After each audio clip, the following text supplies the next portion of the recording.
in this video, we're going to show you how to make a lattice kind of effect to decorate your cakes or your cake boards. So you'll see I've just quickly iced a cake. Well, this one's a cake dummy.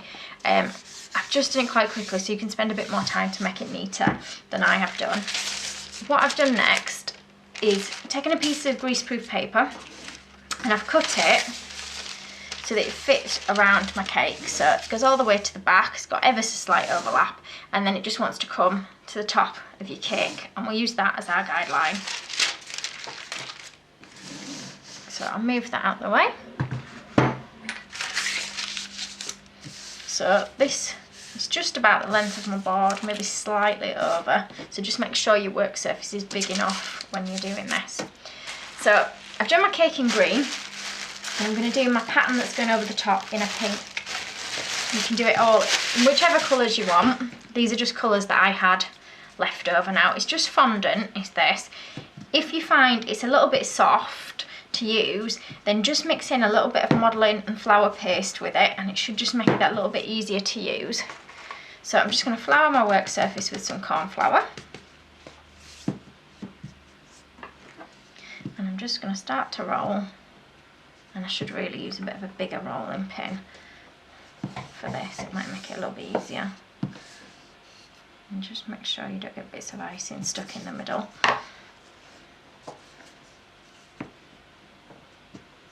Now, I'm going to roll it out so it's reasonably thin. And it also has to be big enough that it covers up that piece of greaseproof paper. I'll just try it with my larger rolling pin.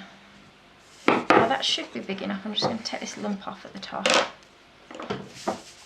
Okay, so what I'm going to do is place my greaseproof paper over the top,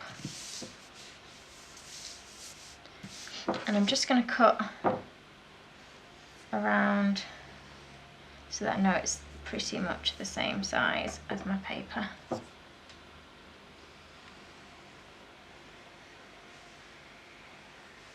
Like so, and I'll just cut it off either end. I don't know if you can see me cutting it at either end, but I'm just cutting it all the way around the edge of that piece of greaseproof paper. So then I'll get rid of these bits that I don't need.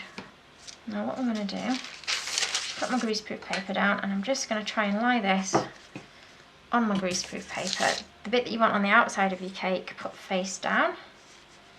So I'm just going to try and get it on there. And the reason for using the greaseproof paper underneath is just so that it makes it a little bit easier when we're going to pick it up to put it onto our cake. Okay, so I'm just going to rub a tiny bit of cornflour just on the surface so that my little cutter doesn't get stuck to it too much. Okay, and I'm going to use this shape cutter. You can use whichever one you want. You might want to use like a diamond one, it's entirely up to you. And I'm just going to start in the centre and cut that out like so. Now, the bigger gap you leave, the less chance it is of your icing splitting, whereas if you've only got a tiny bit of icing between each of your little cutouts, you'll find it tears a little bit more when you're doing it, okay? So I'll just rub some of this off a little bit to put quite a lot on. Now, if you need to draw guidelines to keep them in a straight line, then do draw guidelines. If not, just leave an equal space between each one and then cut that out like so, and you'll see it starts to create a bit of a pattern. I'm just trying to line that one up with the one below, and just keep going. So I'll fast forward this a little bit now so you can see what it looks like at the end.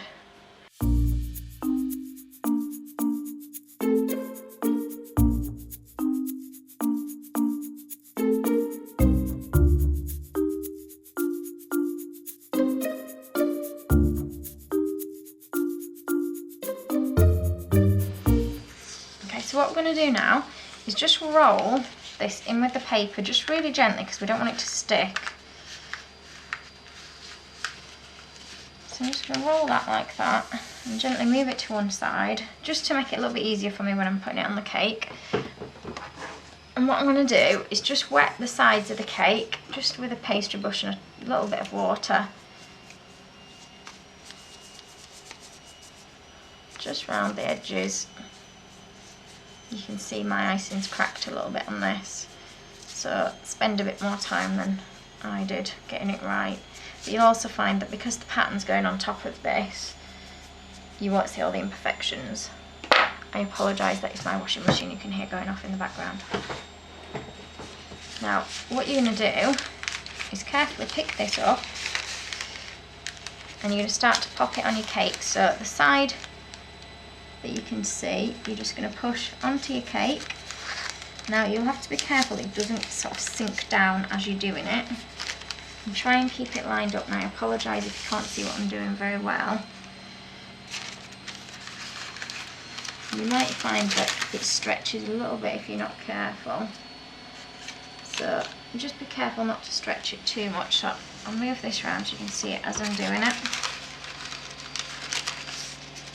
Now you don't want to spend too long with your lattice pattern, because you'll find that if you do spend too long on it, it'll start drying and it'll crack as you're trying to put it onto your cake. So I'll move that paper out of the way now. So mine's cracked a little bit at the back. So I'm just going to try and push that back together. Apologies that I don't think you can see what I'm doing at the back. So I don't know if you can see, mine has cracked at the back. Okay, so I'm just going to trim it, try and push that together and patch it up. And I'm just going to trim it where they overlap at the back. And what you want to do is, before it's set on properly, we'll go around and have a look at where the pattern's stretched or moved out of shape, and we'll try and push that back into shape a little bit. I mean, if you can get it so your pattern matches at the back, then that's fantastic. Mine hasn't matched at the back.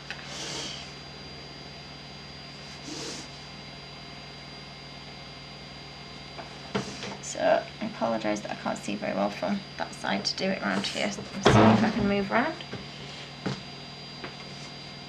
So if they have moved, just try moving them around just a little bit with your fingers while it's still wet to get it into the shape that you want.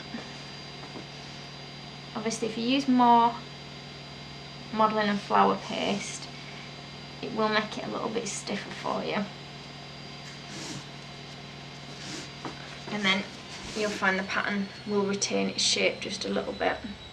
And you can see my icing's sunk a little bit where it's gone to the top edge on some bits, and then on other bits it hasn't quite. But that's the basic idea behind it, to give you that kind of pattern. And you can roll your icing thinner than I have done for sort of a bit more of an elegant look to it. Okay, thank you for watching. If you liked this video and would like to see more, please click on the images of the other videos suggested. Also, please do subscribe to my channel using the button at the bottom right hand corner of the screen. You can also visit my cake website and my Facebook page to see more cakes and ideas.